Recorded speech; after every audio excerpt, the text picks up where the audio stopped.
ماښام تر جنگ وروسته دروازه همدغه حالت ته رسیدلې ده. ناظرین، پاک فوج نے فتنہ خوارج کے سربراہ نور ولی محسود پر کراس لگا دیا ہے. اب نور ولی محسود کا خاتمہ گھنٹوں کی بات رہ گئی ہے. امید بلکہ امکان ہے کہ خارجی سربراہ بھارتی کٹ پتلی اور نام نہاد مفتی نور ولی محسود کو آج رات ہی ٹھکانے لگا کر اس کے آقا بیت اللہ محسود اور حکیم اللہ محسود کے پاس پہنچا دیا جائے گا. پاک فوج کے ترجمان نے بھی اشارہ دے دیا ہے کہ سپہ سالار فیلڈ مارشل اور chief of defence Syed Asim Munir نے ISI کو گو ہیڈ دے دیا ہے. پاکستان کے پاس تمام انفارمیشن موجود ہے کہ خارجی نور ولی محسود افغانستان میں کہاں چھپا بیٹھا ہے اور اسے کہاں ٹھکانے لگانا ہے. بلکہ کچھ لوگوں کی جانب سے غیر مصدقہ طور پر یہ دعویٰ بھی کیا جا رہا ہے کہ شاید نور ولی محسود کو جہنم واصل کر دیا گیا ہے، لیکن ابھی تک تصدیق کا انتظار کیا جا رہا ہے اور پھر یہ خبر جاری کی جائے گی. اب پاک فوج اور ISPR انڈین میڈیا تو ہے نہیں کہ جو لاہور کی بندرگاہ پر قبضہ کرا دے یا پھر کراچی کا 3 ہٹی پر واقع ایئر بیس کو تباہ کر دے جیسی اوٹ پٹانگ خبریں نشر کرے اور پھر بعد میں ہزیمت اٹھائے.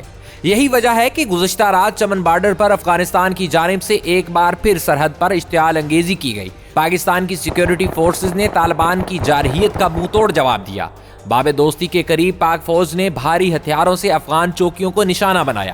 ایک اور ڈیولپمنٹ آپ کے ساتھ شیئر کریں کہ پاک فوج نے انڈین دراندازی کی کوشش ناکام بنا دی ہے. بھارت کی جانب سے پاکستان میں جاسوسی کے لیے ڈرون بھیجا گیا جسے نہ صرف ٹریس کر لیا گیا بلکہ تباہ کر دیا گیا. انڈیا نے یہ ڈرون کس علاقے میں بھیجا تھا، یہ ڈرون کس ملک کا ہے، کن آلات سے لیس تھا اور اسے بھیجنے کا مقصد کیا تھا، اس سب پر اس ویڈیو میں تفصیلی ڈسکشن کریں گے.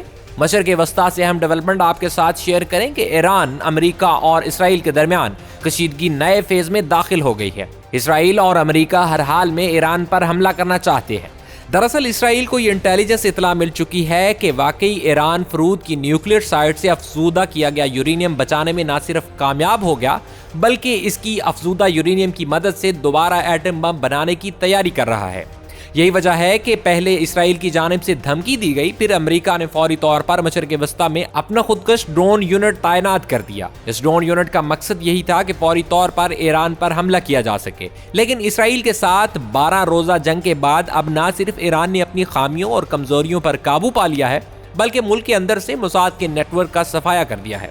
خیر، امریکہ کے جواب میں ایران نے آبنائے ہرمز میں بحری مشقیں کی. ایران کی جانب سے کئی میزائل داغ کر اپنی حربی صلاحیتوں کا مظاہرہ کیا گیا، یعنی میزائل ٹیسٹ کر لیا. ویسے لگتا ہے کہ اب کی بار امریکہ اور اسرائیل ایران پر حملہ کرتے ہوئے 10 بار سوچیں گے، کیونکہ ایک وجہ یہ ہے کہ روس نے کھل کر ایران کی نہ صرف حمایت کر دی ہے بلکہ تہران کے ساتھ کھڑے ہونے کا اعلان کر دیا ہے. وہیں سعودی عرب کے سابق انٹیلیجنس چیف نے امریکہ سے اسرائیل کو لگام دینے کا مطالبہ کر دیا ہے. سعودی سابق انٹیلیجنس چیف شہزادہ ترکی بن فیصل نے کہا ہے کہ خطے کے لیے سب سے بڑا خطرہ اسرائیل ہے، نہ کہ ایران.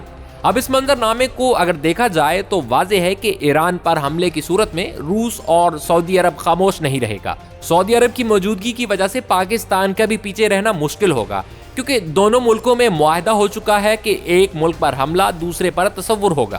ناظرین، مشرق وسطیٰ میں امریکی خودکش ڈرون یونٹ کی تعیناتی کے بعد ایران نے آبنائے ہرمز کے قریب بحری مشق کے دوران بڑے پیمانے پر میزائل فائر کیے. ایرانی سرکاری ٹی وی نے اپنی رپورٹ میں بتایا کہ پاسداران انقلاب یعنی IRGC نے جمعرات کو شروع ہونے والی مشق میں ایرانی سرزمین کے اندرونی مقامات سے میزائل داغے، جنہوں نے بحیرہ عمان اور آبنائے ہرمز کے قریب ہمسایہ علاقے میں اہداف کو کامیابی سے نشانہ بنایا. ایران نے ان مشقوں میں کروز القدر، قدر اور غدیر میزائلوں کو استعمال کیا. ان میں سے طویل فاصلے تک مار کرنے والا میزائل غدیر ہے، جو 2000 کلومیٹر کی رینج میں آنے والی ہر شے کو تہس نہس کرنے کی صلاحیت رکھتا ہے.